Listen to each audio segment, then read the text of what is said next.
อย่ามาทำแบบนี้ตันบอกว่าหยดไงมึงอย่ามาทำแบบนี้กับกูนะนี่เหรอมึงนอนแก้ผ้าอยู่ในสิ่งที่มึงทำแบบนี้กูทำอะไรไม่ต้องไปนั่งลงกูแทงมึงตายจริงนะแล้วมึงทำอะไรฮะกูจะเก็บหลักฐานให้แม่มึงดูไงเอาไปเลย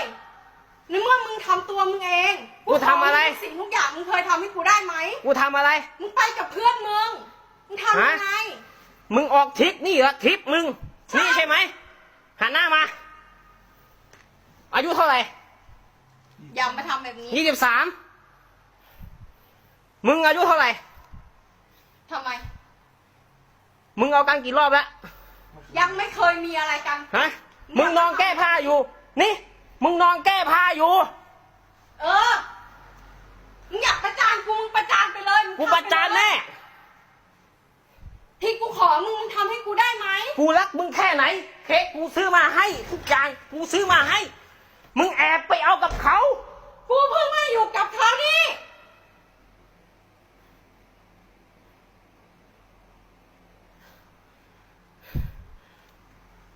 กูยอมมึงหมดทุกอย่างมึงยอมอะไรกูสุดยอดแล้วปูมึงนี่ครั้งที่เท่าไหร่ที่มึงทำกับกู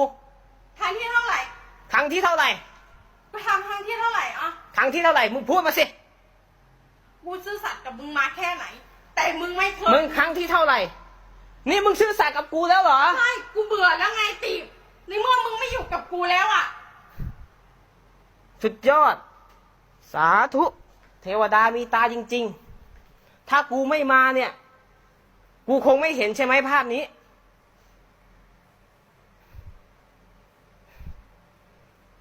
สุดยอดแล้วปูหันหน้ามาดิชื่ออะไรครับปกป้องมันปกป้องมันทำไมครับไม่ต้องปกป้องทำไมฮะปกป้องทำไมครับรักกันมากไหมถามมึงจริงเอาจริงๆเอาจริงๆรักกันไหมเอาจริงๆกูห่วงเขามึงรักเขาแล้วใช่ไหมเดี๋ยวเรามาตกลงเรื่องลูกกันนะมึงรู้ใช่ไหมว่าเขามีแฟนมึงรู้ใช่ไหมรู้มึงรู้ใช่ไหมรู้ว่าแยกทางกันอยู่ไงไม่ได้แยกทางกันมึงแยกไปอยู่ไหมกูไปนอนบ้านแล้วกูบอกให้มึงกลับมาไหมมึงไม่ยอมกลับมามึงเลือกอะไรอ๋อนี่คือสาเหตุมึงใช่ไหมกูไปพักสมองไปพักจิตใจของกูมึงไม่ต้องมาอ้างว่าไปพักสมองโอ้รักกันมากโอเคโอเคนะดูไว้นะครับมันทำกับผมครั้งที่2และก็ครั้งที่3ครั้งที่4ครั้งที่3ครั้งที่4ไหนมึงอยากมาใส่ร้ายกูขนาดนั้นเอานะมึงทำกับกูเองนะกูพูดจริงนะกูเอาจริงกูเหนื่อยเหมือนกันที่ต้องแบบทำอยู่แบบเนี้ยนี่มึงไปล้วงกันที่งานแล้วใช่ปะไม่ได้ล้วงไม่ได้อะไรฮะมึงแอบคุยกันทุกคืนกับมันเนี่ยใช่ไหมไม่ได้แอบคุยทุกคืนใช่ไหมใช่ไหมครับใช่ไหมครับไม่ได้คุยกันทุกคืนนะฮะไม่ได้คุยกันทุกคืนใช่ปะแอบคุยกันมานานหรือยังกูเห็นกูสังเกตแล้วไปทริปทัวร์ไปทริปไปนั่งกับไอ้นี่ถ่ายรูปกอดกันกลมกูถามจริงๆเอากันกี่รอบแล้วยังและไอ้ที่นอนแก้ผ้านี่กำลังจะเอากันใช่ไหม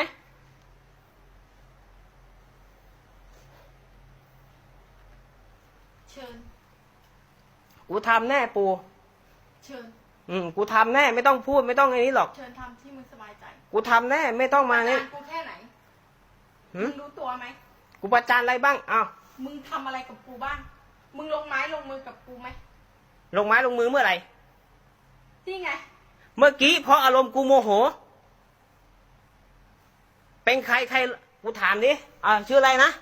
ต้นครับต้นถ้าต้นมาเจอแฟนกับแฟนต้นนอนเอากับผู้ชายอยู่ต้นจะทำยังไงครับโมโหแล้วต้นจะทำยังไงถ้าต้นมีปืนต้นมีมีดต้นจะทำยังไง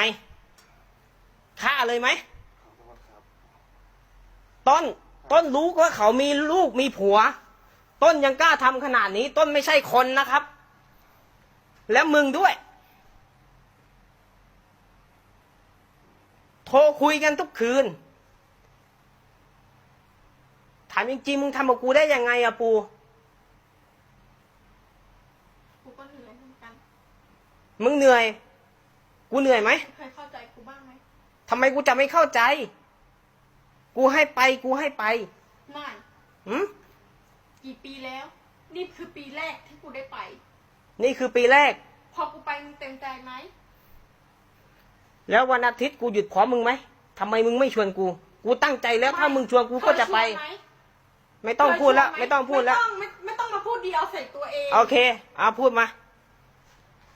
นี่แหละ ไปเลย มึงทำอะไรไว้ มึงจำไว้นะปู เออ นี่คือชีวิตจริง กูเจอกับตัวเองแล้ว อืม ครั้งที่สองแล้ว ต้นมีแฟนยังครับ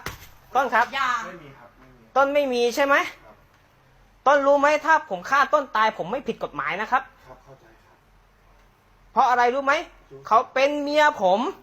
เขาผมไม่รู้จริงผมนึกว่า ฮะ ไม่ต้อง เมื่อกี้คุณบอกว่าคุณรู้แล้วคุณบอกไม่รู้ ปกป้องกันชิบหายเลย ไม่ผมนึกว่าแยกทางกันแล้วครับ ไม่ได้แยกครับ ถึงต่อให้แยกทางแต่เขาบอกว่าเขาเลิกขาดไหม 50-50ไหม หืม ก็ในเมื่อมึงไป ไม่เกี่ยว นี่สันดานมึงปู เออ โอเค สันดานกู สันดานมึง เอาที่มึงสบายใจเลยมึงอยาก กูไม่เคยนอกใจมึงเลย มันคืออะไร เอาพูดมา กูนอกใจนอกกายอะไรมึงบ้าง พูดมาสิ พูดมา มึงอยู่กูกี่ปี อยู่จนมีลูกด้วยกัน กูเคยนอกใจมึงไหม ฮะ กูเคยไหม ไม่เคยเลย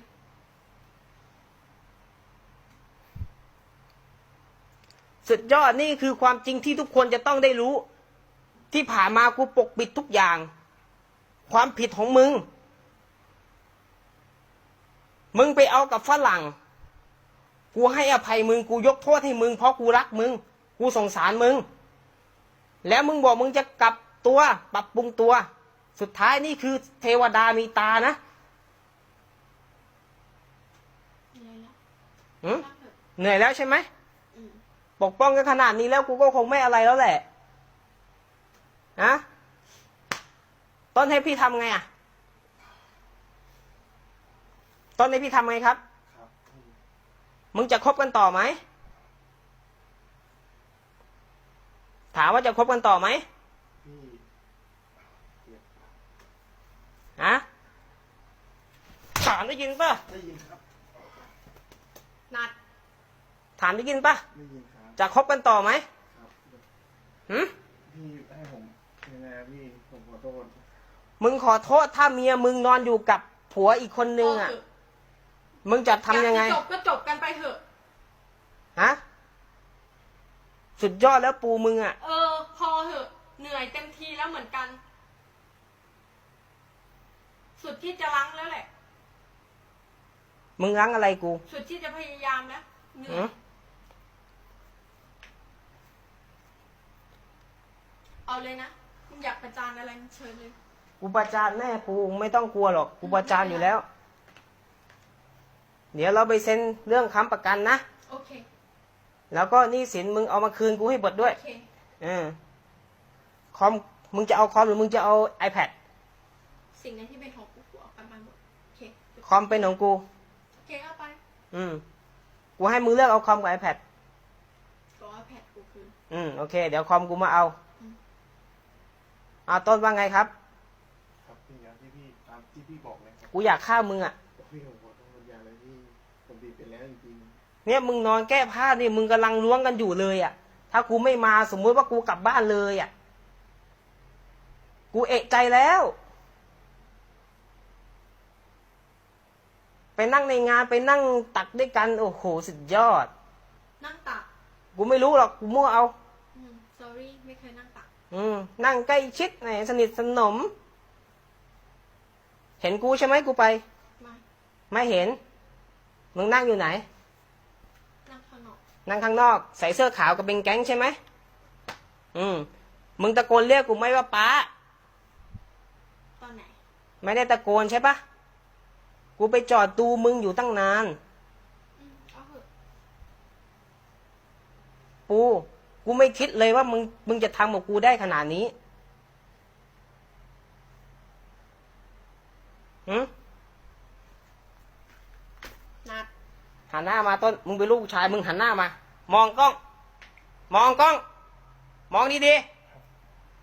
ๆมึงอยู่คาราวานไหน ครับ มึงอยู่คาราวานไหน คาราวานที่มึงอยู่น่ะ ผมมันไม่มีคาราวานอยู่ทั่วไปครับ อยู่ทั่วไปใช่ไหมครับ ดูนะ เอาจริงๆ มึงลูกผู้ชาย มึงต้องกล้าพูด มึงอยู่คาราวานไหน ครับผมอยู่คาราวานทั่วไปครับ ฮะ มึงอยู่สังกัดของอะไร ไม่มีสังกัด ถ้าจะจบก็จบกันไปเถอะตีบ กูไม่จบเพราะเรื่องมันต้องยาวปู เออ สุดยอดเลย จังไรชิบหาย เออ กูมานั่งรอมึงเป็น3-4 ชั่วโมง เพื่อที่จะเซอร์ไพรส์วันเกิดมึง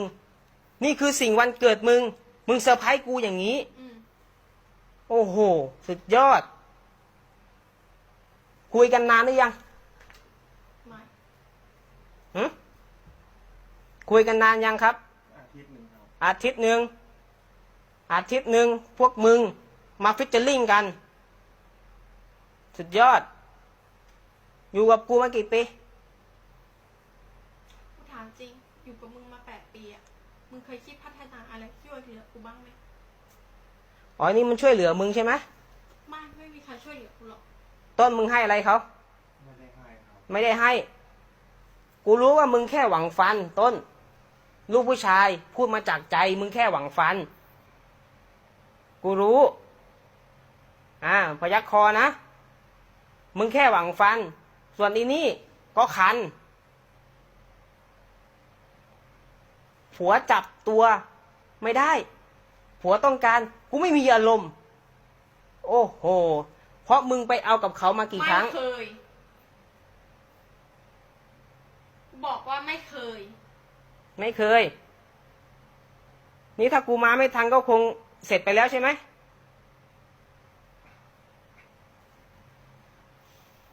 ใช่ไหมครับ ปกป้องกันมากเลยสุดยอด รักกันจริง รักกันจัง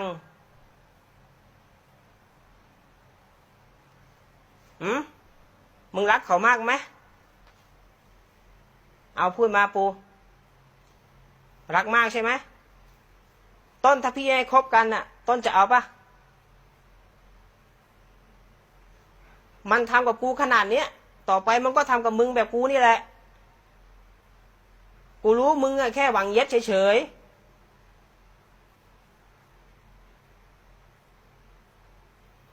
ใช่ไหม พอเหอะกูซื่อสัตย์กับมึงมานานมากแล้ว นี่ซื่อสัตย์กับกูแล้วเหรอ ใช่ กูเคยนอกกายมึงไหม พอเหอะเหนื่อยที่จะทนแล้ว จริง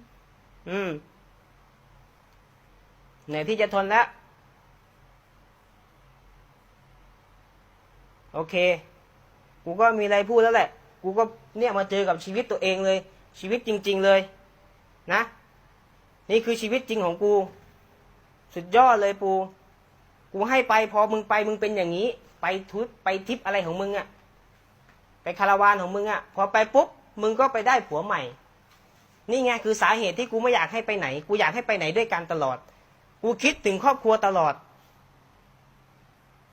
ไม่ต้องมาทำฮือหรอก ๆ พอเหอะพอเหอะอย่าพูดเดียวเสียตัวเยอะเกินไป เอามึงพูดมากูเสียอะไรบ้าง เคยคุยกันแล้วไหม เรื่องอะไรเรื่องกินท่อมใช่ไหม เกือบทุกเรื่องเลยอะ หืม มึงเคยเข้าสังคมกับกูปะ ปู เราบางคนทำงาน เข้าใจ แล้วเคยพูดไหม หืม ว่าเวลาเครียด คุยได้ไหม พอคุยทำไม ทะเลาะ อ๋ออันนี้มันปรับทุกข์ให้มึงดีใช่ป่ะ หาต้น อย่ามา ปรับ ทำแบ ทุก บ ข์ให้ดี นี้ ใช่ ตา ป่ะ ฮะ ปรับทุกข์ให้ดีใช่ไหม เฮ้ย แทงตายจริงนะมึง พี่อย่าแล้วพี่ขอโทษครับเสียแล้ว เฮ้ย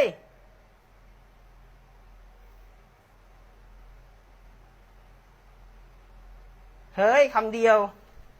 สุดยอด มันแค่หวังเย็ดมึง กูอยู่กับมึงมา7-9 ปี กูไม่ได้ช่วยเหลืออะไรมึงเลย งั้นเหรอ โอ้โหทำ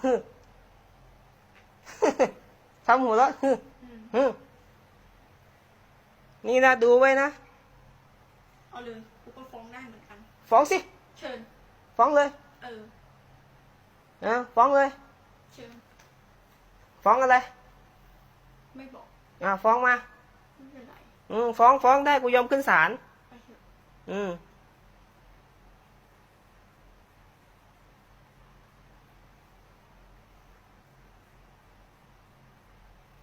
ลูกผู้ชายไหมต้น ครับ เอาอย่างนี้นะมาตกลงกันนะต้น ถ้าพี่ให้คบกัน 1. ถ้าต้นทำร้ายอะไรลูกของพี่ ไอ้น้องปาย ครับ ไม่ว่าจะตีหรือจะอะไร กูเอามึงตายนะ ครับสัญญาครับ อันนี้กูให้โอกาสพวกมึง ผมจะรักเหมือนลูกพี่เลยครับ มึงสัญญากูแล้วนะ ครับ สัญญาพี่ลูกผู้ชาย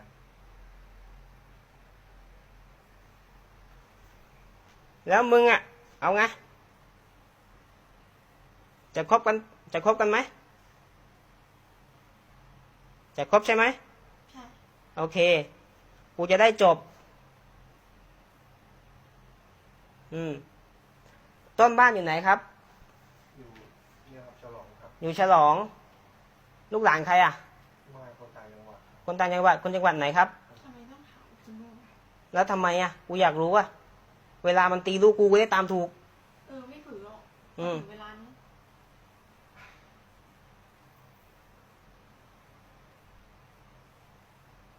สัญญาพี่ผมจะรักเหมือนลูกเมียของตัวเองเลยพี่ สัญญาใช่ไหมครับ ลูกผู้ชาย จะดูแลอย่างดีเลยพี่จะไม่ให้ขาดตกบกพร่องอะไรเลย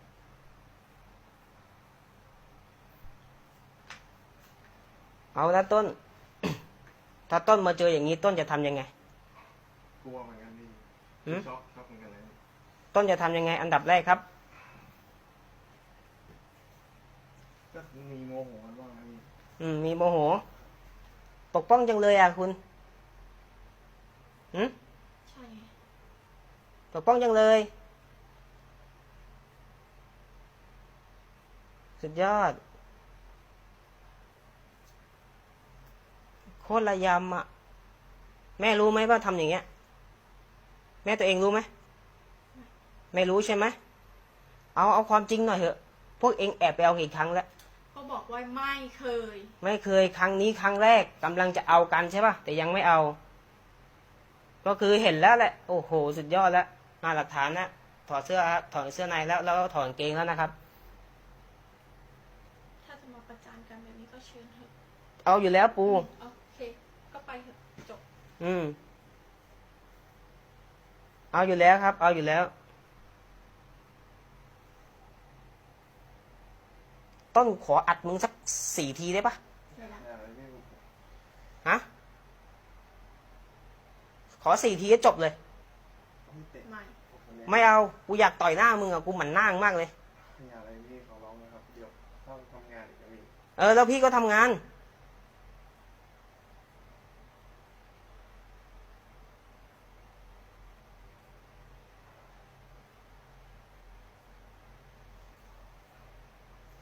มันแค่หลอกเย็ดมึง ช่างมันเถอะ ช่างมันเถอะ อ๋อ หีมึง ช่างเถอะทั้งนั้นน่ะมันไม่ใช่ของกู